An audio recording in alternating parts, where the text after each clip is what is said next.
حالا آ رو یه بار دیگه با هم دوره میکنیم. ردی؟ صداش چی بود؟ آفرین. حالا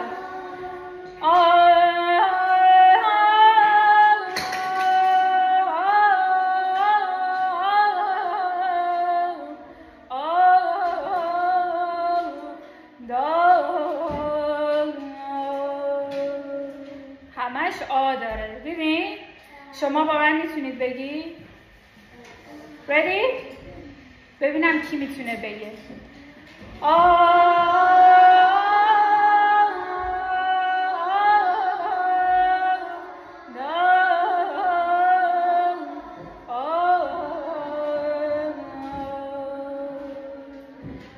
آفرین. کی میخواد تکی بگه؟ بگو. من خیلی موقع با ساوند پرکتیس میکنم. خیلی سخت میشه. توی یه مرسه دیگه با خیلی سخت. اون سخته. اول آ رو میخوام یاد بگیم. بچه ها این چیزایی که رو میزتونه لطفاً دست نزنید. اینا مال های اسکولی هست. اسماشون رو چسبوندن روشون. میشه لطفاً دست نزنید بهشون؟ مرسی. کی میخواست آ رو مثل من بگه؟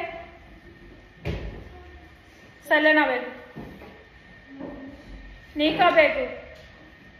بگو عزیزم. آ. صدای آ رو کی میخواد به من بگه؟ بگو. آفرین.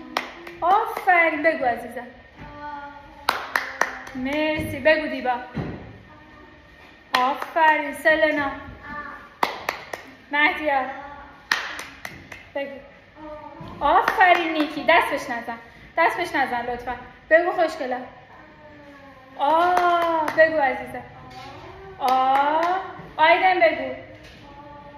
اینجوری من اینجوری گفتم؟ مثل من بگو. آفرین. محمد بگو. آفرین. بگو. آفرین. ترلان بگو. مرسی. یه دست بر خودتون بزنید.